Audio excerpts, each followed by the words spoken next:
Cinderella, written by Eddie Evans, illustrated by Fatima Hagen Najat. Focus question: how does Cinderella find happiness? Connections. Writing. Use a Venn diagram to compare this version of the Cinderella story to another version. Write sentences telling how they are alike and how they are different. Science. Do you think a tree could grow from planting a twig? Why or why not? Share your ideas with a partner. Once upon a time, in a land far away, there lived a fair young maiden. She had golden hair, fair skin, and the grace of a swan. Every morning in the spring, a white bird would land at her window. There it would sing a sweet song to gently wake her. Spring turned to summer, which in turn brought falling leaves in the chill autumn air. As winter drew near, the young maiden's mother grew ill with fever. With each with each passing day, she became weaker, until one frosty morning she took her final breath. Soon after, the girl's father remarried.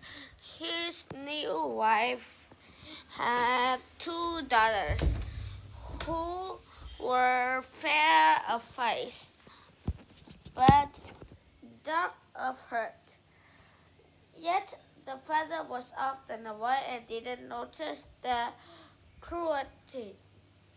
When the girl met her new stepsister, the sister said, "You cannot sit at the table with us, stupid goose. If you want to eat bread, you will have to earn it." With that, they took away her lovely clothes.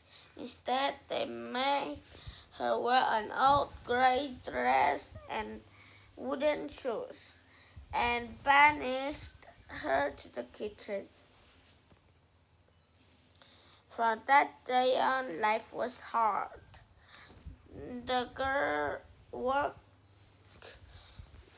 woke before dawn to bring water, make the fire, cook, clean, and wash. The sisters did everything they could to make her miserable.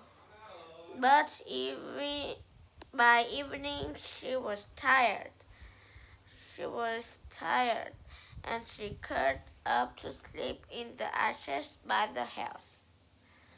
Her sisters called her Cinderella because she was always so dusty and dirty. One day the father was going to the fair. He asked his daughters what they would like him to buy. "A beautiful gown," said the eldest sister. "A lovely ring," added the other. "Please, I want nothing more than the first twig that brushes you on your way home," said Cinderella. Cinderella's father brought dresses and jewels for the stepsisters. On his return, he brushed against the twig of a tree. He brought it home for Cinderella. Cinderella went to her mother's grave and planted a twig. The twig. She wept so much that her tears watered the twig. Soon it grew into a large tree. Whenever Cinderella visited the tree, she'd make a wish to hear a song. The white bird would appear and sing to her. Several years passed. Then came an announcement from the king. A ball would be held to find a wife for the prince. Every maiden in the land was invited. The stepsisters made Cinderella help them dress and comb their hair.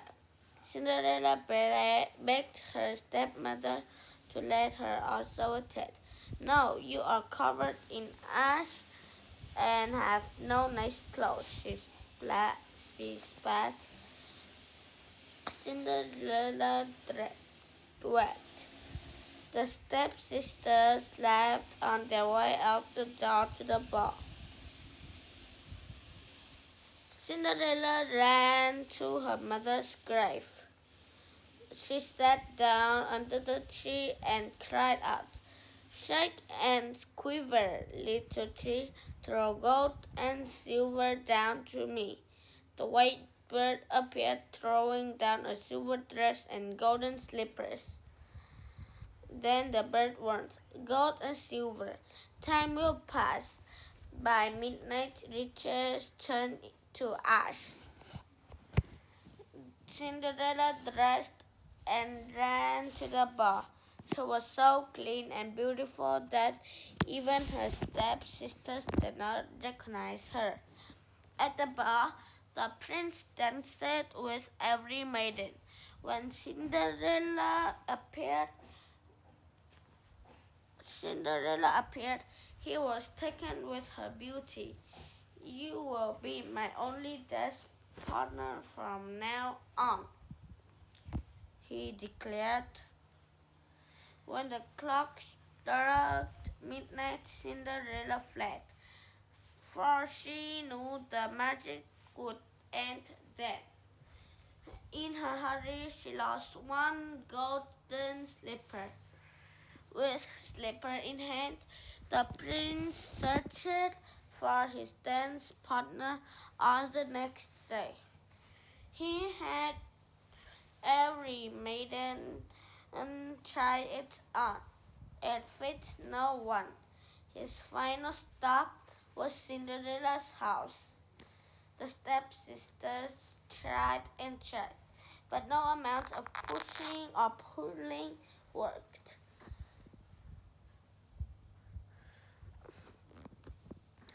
The prince was beside himself. "Is there no other?" he cried. Just then he saw Cinderella sweeping the hearth. "Who is she?" he asked. "That's just a maid. Pay her no mind," replied the stepmother. Ignoring her, the prince insisted that Cinderella try on the slipper. It fit perfectly. When Cinderella stood up and looked into the prince's eyes, he knew she was his dance partner. "You are the one I seek," he declared. The prince and Cinderella married and lived happily ever after. And the stepsisters, they lived unhappily ever after, just as they deserved.